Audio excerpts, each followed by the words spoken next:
आज मैं आपको group factor theory of intelligence बताऊंगी जो कि थर्स्टन ने दी है।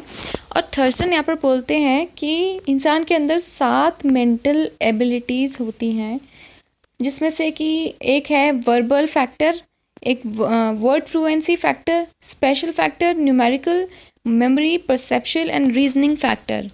वर्बल फैक्टर यहाँ पर क्या होता है? वर्बल फैक्टर का मैं सिंपली आपको जो मतलब बताती हूँ वो मैं आपको वर्बल फैक्टर और वर्ड फ्लुएंसी फैक्टर दोनों का डिफरेंस समझा के बताऊंगी। जैसे कि आप कितने ज़्यादा नए नए शब्दों का इस्तेमाल करते हैं। जैसे मैं एग्जांपल देती हूँ, अगर आप एक पॉलिटिशियन हैं शशि थरूर, अगर उन्हें जानते हो तो उनकी जो इंग्लिश है उसमें वो बहुत ही नए नए वर्ड्स का यूज़ करते हैं जो आमतौर पे लोग नहीं जानते हैं। तो उनके अंदर हम कह सकते हैं कि वर्बल एबिलिटी बहुत अच्छी है। वो जब बोलते हैं तो बहुत ही साफ और बहुत ही नए नए शब्दों का इस्तेमाल करते हैं, उन्हें ज़्यादा से ज़्यादा वर्ड्स की नॉलेज है। तो उसको कहते हैं कि वर्बल एबिलिटी उनके अंदर है। जब वो बात करते हैं तो वो उनकी लैंग्वेज में झलकती है, उनकी लैंग्वेज में बहुत सारे शब्द होते हैं। तो बुक्स पढ़ने से ज़्यादा से ज़्यादा अगर आप बुक्स पढ़ेंगे उससे भी आपको ज़्यादा से ज़्यादा नए शब्दों की नॉलेज होती है। तो अब वर्ड फ्लुएंसी क्या, अब इन दोनों में क्या फ़र्क है? एक तो नए शब्दों की नॉलेज रखना, अपनी लैंग्वेज में ज़्यादा से ज़्यादा नए शब्दों का इस्तेमाल करना, वो तो है जो वर्बल फैक्टर। और वर्ड फ्लुएंसी फैक्टर है कि आप कितने कम टाइम में कितने जो भी आपके वर्ड्स हैं उनको आप यूज़ कर पाओ, लेकिन क्लियरली, हर वर्ड को आप क्लियरली बोलो और जल्दी बोलो, लेकिन पूरे एक्सप्रेशन के साथ बोलो। कहाँ फुल स्टॉप लगना है, कहाँ कॉमा लगना है, ऐसे नहीं कि रोबोट्स की तरह बोल रहे हैं। उसको कहते हैं वर्ड फ्लुएंसी, कि कितने कम टाइम में आप वर्ड्स का इस्तेमाल कर रहे हैं, सेंटेंसेस का यूज़ कर रहे हैं। जैसे कि कहते हैं ना कि उसकी इंग्लिश बहुत फ्लुएंट है। फ्लुएंट से क्या मतलब है कि वो ज़्यादा सोचता नहीं है, सोच के नहीं बोलता है, लेकिन बहुत जल्दी बोलता चला जाता है, लेकिन रोबोट की तरह नहीं, इंसान की तरह। जैसे कि ये आप देख रहे हैं फ्लुएंसी चेकलिस्ट, इसमें क्या क्या चीज़ें होनी चाहिए फ्लुएंट होने के लिए लैंग्वेज का। उसमें एक तो एक्यूरेसी होनी चाहिए, जो वर्ड्स मैं पढ़ रही हूँ वो करेक्टली प्रोनाउंस करूँ। ये नहीं है कि वर्ड्स ही करेक्ट नहीं है, जल्दबाजी में वर्ड्स ही मैं गलत तरीके से प्रोनाउंस कर रही हूँ, तो वो फ्लुएंट नहीं कहलाएगी। एक तो वर्ड्स करेक्टली प्रोनाउंस करूँ, और एक मैं बहुत ज़्यादा फास्ट ना हूँ, रेट जो है दूसरा। एक तो मैं बहुत ज़्यादा फास्ट ना बोलूँ और बहुत ज़्यादा स्लो भी ना बोलूँ, बैलेंस वे में बोलूँ। और तीसरा है एक्सप्रेशन, कि मैं पूरी फीलिंग्स के साथ वो सेंटेंसेस को रीड करूँ, ये बोलूँ। मेरे मतलब लगना चाहिए कि मैं एक रोबोट नहीं, इंसान हूँ। जब मैं बातें कर रही हूँ तो लगना चाहिए कि इंसान बात कर रहा है। और पंक्चुएशन, यानी कि मुझे ये पता होना चाहिए कि मुझे कहाँ पे स्टॉप लगाना है, कहाँ पर कितना रुकना है, कहाँ पर नहीं रुकना है। वो सारी चीज़ें भी मुझे पता होनी चाहिए। तो इन इन सब चीज़ों को ध्यान में रखते हुए जब मैं बोलती हूँ या मैं पढ़ती हूँ तो उसको कहते हैं कि फ्लुएंसी मेरी बहुत अच्छी है। तो ये दोनों के बीच का फ़र्क है। जो वर्बल फैक्टर है उसमें ज़्यादा से ज़्यादा नए वर्ड्स की अंडरस्टैंडिंग होनी चाहिए, नए वर्ड्स की नॉलेज होनी चाहिए। और फ्लुएंसी का मतलब है कि बोलने का जो तरीका है वो कैसा होना चाहिए, उसमें ये सारी चीज़ें होनी चाहिए कि हम एक इंसान की तरह बोलें, हर वर्ड को करेक्टली बोलें और पूरी फीलिंग्स के साथ बोलें, और कहाँ स्टॉप लगाना है, कहाँ नहीं लगाना है, ये ध्यान में रखें। और कितने ज़्यादा हम तेज़ भी ना बोलें और बहुत स्लो भी ना बोलें। तो कैसे बोलना है वो होता है फ्लुएंसी, और क्या क्या बोलना है, नए शब्दों का इस्तेमाल, वो होता है वर्बल फैक्टर। तो ये इन दोनों के बीच का डिफरेंस है। अब इसके बाद है स्पेशल फैक्टर। यहाँ पर स्पेशल की स्पेलिंग वो वाली स्पेशल नहीं, खास वाली नहीं, स्पेस से आ रही है, स्पेस यानी जगह। तो स्पेशल फैक्टर का यहाँ पर ये मतलब है किसी भी स्पेस का इस्तेमाल करना आना। कि जैसे कि इंटीरियर डिज़ाइनर होते हैं, उनको कोई भी एक रूम दे दिया हमने, जैसे आपने देखा होगा कई सारे फ्लैट्स बनते हैं, उसमें रूम के साइज़ बहुत छोटे हैं या वॉशरूम के साइज़ छोटे हैं, तो उस छोटे से रूम को ही कैसे इस्तेमाल करना है, कैसे हम ऐसे डेकोरेट करें कि सारी चीज़ें उसमें आ भी जाएं और कंजस्टेड भी ना लगे। तो इस काम को कौन अच्छा कर सकता है? Interior decorator. वो कम स्पेस में बहुत सारी चीज़ें डिज़ाइन कर सकता है। कि अगर किसी ने बोला है कि अगर आपको सिर्फ 100 यार्ड्स के अंदर आपको 4 बेडरूम का घर बनाना है, तो वो कैसे मुमकिन होगा? और बेडरूम्स बहुत छोटे भी नहीं होने चाहिए, ठीक साइज़ होना चाहिए, सब चीज़ें एडजस्ट हो जानी चाहिए। तो इस काम को कोई भी आम इंसान नहीं कर पाएगा, लेकिन जिसके अंदर स्पेशल फैक्टर है, जैसे कि इंटीरियर डिज़ाइनर होते हैं या जो लोग नक्शे बनाते हैं, वो इस काम को बहुत अच्छे से कर पाएंगे। वो उसी कम एरिया का इस्तेमाल कर पाएंगे कि उस 100 यार्ड के अंदर उन्होंने 4 बेडरूम फिट कर दिए, ठीक साइज़ के, ना ज़्यादा बड़े हैं ना ज़्यादा छोटे हैं।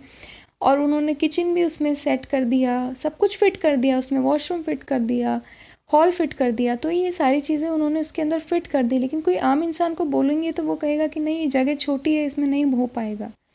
तो क्योंकि स्पेस का यूज़ कैसे करना है, कहाँ एक्स्ट्रा स्पेस आ रही है, उसको कैसे कवर करना है, वो सारी नॉलेज किसके अंदर होती है? जिसमें स्पेशल फैक्टर होता है। तो जैसे कि इंटीरियर डिज़ाइनर हो गए। अब यहाँ पर एग्जांपल में भी आप देख रहे हैं कि एक हॉल है जिसमें एक डिज़ाइनर ने कैसे उसी हॉल को डाइनिंग एरिया भी बना दिया है और उसमें लिविंग एरिया भी है। तो दोनों चीज़ें उसमें कैसे फिट की हैं। तो ये है स्पेशल फैक्टर उस इंसान के अंदर। और दूसरा एक ये आप देख रहे हैं, पज़ल गेम टाइप से है ये, काफ़ी सारे कलर्स का, बहुत बच्चों ने ये खेला होगा, आपने भी खेला होगा। इसको कैसे ये एक जैसे कलर्स का सीक्वेंस में लेकर आना है, ये भी स्पेस का यूज़ हो रहा है। तो ये भी, इसको भी अगर करना किसी को आता है तो उसको भी स्पेशल फैक्टर बोलते हैं कि उसमें स्पेशल फैक्टर है। अब उसके बाद आ गया न्यूमेरिकल फैक्टर। न्यूमेरिकल फैक्टर का सिंपल सा मतलब है कि अच्छा मैथ्स होना। और अच्छा मैथ्स होने का ये मतलब नहीं है कि सिर्फ आपको प्लस माइनस इंटू डिवाइड ये सब आता है, अलजेब्रा। इसका मतलब है कि कितने कम टाइम में आप ज़्यादा से ज़्यादा कैलकुलेशन कर सकते हैं, कितना क्विकली कैलकुलेट कर सकते हैं। माइंड में ही जो लोग कैलकुलेट कर लेते हैं बहुत ही क्विकली, उसको कहते हैं कि उनके अंदर न्यूमेरिकल फैक्टर बहुत अच्छा है। जैसे कि आपने कभी SBI PO का एग्ज़ाम दिया हो या नहीं भी दिया हो तो मैं बता देती हूँ।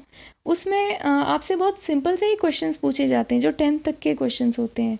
आप अगर उसका क्वेश्चन पेपर देखोगे तो कहोगे ये तो मैं भी आराम से कर सकता हूँ, तो किसी को भी लगेगा मैं भी SBI में PO बन जाऊँगा। लेकिन नहीं, वो यहाँ पर टाइम लिमिट बहुत कम रखते हैं, नेगेटिव मार्किंग भी रखते हैं। यानी बहुत कम में आपको बहुत तेज़ी से कैलकुलेट करना, और कैलकुलेशंस बहुत बड़े होते हैं। जैसे कि ये आप देख रहे हैं, ये कितने बड़े बड़े कैलकुलेशंस हैं। और आप सोचेंगे ये करना बहुत आसान है, मैं यूँ ही कर दूंगा, लेकिन आप वो थोड़ा टाइम लेके करेंगे, लेकिन कितना जल्दी आप कर सकते हैं वो यहाँ पर चेक किया जाता है। तो वहाँ यहाँ पर आपकी न्यूमेरिकल एबिलिटी देखी जा रही है। तो ये सारे क्वेश्चंस नॉर्मल से नॉर्मल बच्चों को भी आते हैं, लेकिन वो क्यों नहीं बन पाते SBI में PO? क्योंकि बहुत जल्दी नहीं कर पाते हैं, बहुत फास्टली नहीं कर पाते। तो कितना क्विकली आप कैलकुलेट कर सकते हो, उस चीज़ को कहते हैं न्यूमेरिकल एबिलिटी, यानी उस इंसान में न्यूमेरिकल एबिलिटी है। अब उसके बाद है मेमोरी फैक्टर। ये भी बहुत ईजी है, इसमें कुछ नहीं है। इसका मतलब है कि आप कितना याद करके रख सकते हैं, आपकी मेमोरी कितनी स्ट्रांग है, आप कितना ज़्यादा चीज़ों को याद रख सकते हैं। पुरानी चीज़ों को आप बहुत लंबे टाइम तक याद कर सकते हैं। आपकी याद करने की जो क्षमता होती है, मेमोरी फैक्टर। जैसे कि आपने देखा रटना, मतलब कि रटना किसी को बहुत जल्दी आता है, कोई याद बहुत जल्दी कर लेता है। जैसे कि टेबल्स हो गए, 2 का 3 का, जब बच्चों को हम पढ़ाते हैं, टेबल्स लर्न कराते हैं, तो कुछ बच्चे कितनी जल्दी याद कर लेते हैं और कुछ बच्चों को कई कई दिन लग जाते हैं एक ही टेबल को बार बार रिपीट करके भी वो रीड करते हैं, फिर भी उन्हें याद नहीं होता है, तो उनकी मेमोरी वीक होती है। जो जितनी जल्दी कोई चीज़ याद कर लेता है या पुरानी चीज़ें उसको हमेशा याद रहती। जैसे कि आपसे मैं 1 साल पुरानी कोई बात पूछूं किसी मोमेंट की, तो आप भूल जाएंगे, लेकिन कोई कोई इंसान ऐसा होता है उसकी मेमोरी इतनी स्ट्रांग होती है कि वो हर चीज़ याद रखता है उसके दिमाग में, वो कभी भूलता नहीं है। तो उसकी मेमोरी फैक्टर बहुत अच्छा होता है। और ये भी 2 टाइप की होती हैं, short term memory and long term memory. ये कल तक की बातें, कुछ दिन तक की बातें याद रहना, उसे शॉर्ट टर्म मेमोरी कहते हैं। और कोई कोई इंसान बहुत पुरानी 20 साल बाद पुरानी चीज़ें भूल जाता है, लेकिन कल तक की बातें बहुत अच्छे से याद रहती हैं, वो शॉर्ट टर्म मेमोरी होता है। लेकिन किसी को कल क्या हुआ वो भूल जाता है, लेकिन बहुत पुरानी बातें याद रहती हैं, 10 साल पुरानी, 20 साल, उसको कहते हैं कि उसकी लॉन्ग टर्म मेमोरी बहुत अच्छी है और शॉर्ट टर्म मेमोरी इतनी अच्छी नहीं है। अब ये पिक्चर में भी यही बता रहे हैं कि अपनी मेमोरी को कैसे अच्छा स्ट्रॉन्ग कर सकते हैं। तो उसके लिए क्या करें, बहुत सारी ऐसे ब्रेन की एक्सरसाइज होती है जिससे हमारी मेमोरी स्ट्रॉन्ग होती है। बहुत सारे गेम्स ऐसे खिलाए जाते हैं जिससे मेमोरी स्ट्रॉन्ग होती है। मेडिटेशन से भी मेमोरी स्ट्रॉन्ग होती है। अब है परसेप्शुअल फैक्टर। परसेप्शुअल का यहाँ मतलब क्या है, परसेप्शन यानी कि हमारा नज़रिया, हमारा पॉइंट ऑफ व्यू। तो आप यहाँ पर चेक किया जाता है कि परसेप्शुअल फैक्टर किसका बहुत अच्छा है। तो कोई भी चीज़ हम जब देखते हैं, ये मतलब यहाँ पर बात की जा रही है सेंसेस की। हमारे 5 सेंसेस हैं, आप जानते हैं, एक देखने वाला, सुनने वाला, सूंघने वाला, टेस्ट करने वाला, टच की फीलिंग लेने वाला। ये सब क्या है, हमारे सेंसेस हैं। तो जब इन सेंसेस से कोई भी हम इंफॉर्मेशन लेते हैं तो उसके बारे में हम अपना क्या पॉइंट ऑफ व्यू बनाते हैं, उस चीज़ को बोलते हैं परसेप्शुअल फैक्टर। यानी किसी का परसेप्शुअल फैक्टर कितना अच्छा है या ख़राब है वो कैसे पता चलेगा। मैं आपको एग्जांपल से समझाती हूँ कि ये एक पेपर सपोज़ मैंने सब क्लास के सारे बच्चों में बांटा और उनसे बोला ये पेपर देख के आपको क्या लगता है, इसके बारे में आप कुछ लिखो। तो इस ज़्यादातर बच्चों ने ये ही लिखा कि इस पेपर पे एक काला सा डॉट है, या ये एक धब्बा है, या बहुत सारे मतलब अलग अलग लोगों ने थिंकिंग अपनी रिप्रेजेंट की यहाँ पर कि ये क्या कहना चाह रहे हैं। यहाँ ब्लैक स्पॉट को सब लोग गौर कर रहे हैं, लेकिन किसी एक बच्चे ने बोला कि चारों तरफ वाइटनेस ही वाइटनेस है। तो यहाँ पर दिखाई देता है कि उसका नज़रिया बाकी बच्चों से एकदम अलग है। बाकी सब बच्चे सिर्फ उस एक छोटे से काले धब्बे पर ही फोकस कर रहे हैं, लेकिन उस बच्चे ने उस काले धब्बे पे ना फोकस करके उसके चारों ओर वाइटनेस कितनी ज़्यादा है उस पर फोकस किया। यानी उसका पॉइंट ऑफ व्यू बता रहा है कि उसके अंदर पॉजिटिविटी ज़्यादा है, वो पॉजिटिविटी पे फोकस करता है। इससे हम बहुत सारी चीज़ें एनालाइज कर सकते हैं इस इंसान की परसेप्शन को देखते हुए कि हर चीज़ को देखने का सबका अपना अपना नज़रिया होता है। तो यही होता है परसेप्शुअल फैक्टर। तो एक दूसरा एग्जांपल ये भी है कि मैंने एक ग्लास में आधा ग्लास पानी भर के रख दिया है। तो अब यहाँ पर हर बच्चे से पूछ रहे हैं कि आपको क्या लग रहा है इसमें क्या है। तो किसी ने बोला आधा ग्लास भरा हुआ है, बहुत सारे बच्चे ये बोल रहे हैं आधा ग्लास पानी से भरा हुआ है, लेकिन एक बच्चे ने बोला कि आधा ग्लास खाली है। तो यहाँ पर पता चलता है कि उसका पॉइंट ऑफ व्यू, उसका परसेप्शुअल फैक्टर बाकियों से अलग है। वो यहाँ पर खालीपन को उसने देखा कि आधा ये खाली है, बाकी मोस्टली लोग आधा भरा हुआ है ये बोल रहे थे, तो उसने उस खालीपन को भी देखा। तो ये अपने आप में एक अलग परसेप्शन बताता है। तो ये इस चीज़ को कहते हैं कि इसका परसेप्शुअल फैक्टर बहुत अच्छा है। अब जो उसके बाद आता है वो है रीजनिंग फैक्टर। रीजनिंग का यहाँ पर मतलब है रीज़न से आता है। किसी भी चीज़ यानी कि वजह, किसी भी चीज़ की वजह हमेशा जानने की कोशिश करना, उसे कहते हैं रीजनिंग फैक्टर। कि कोई भी चीज़ क्यों है, क्या है और कैसे है, ये जानने की हमेशा कोशिश करना। सिर्फ यही नहीं कि जो हो गया उसको मान लेना, लेकिन वो कैसे है। जैसे बहुत सारे लोग ये भी सोचते हैं कि हम कौन हैं, कहाँ से आए और टाइम क्या है। ये बहुत सारी चीज़ें उनके माइंड में चलती रहती हैं। रीजनिंग फैक्टर होता है जो बहुत डीप में जाके चीज़ों को सोचते हैं।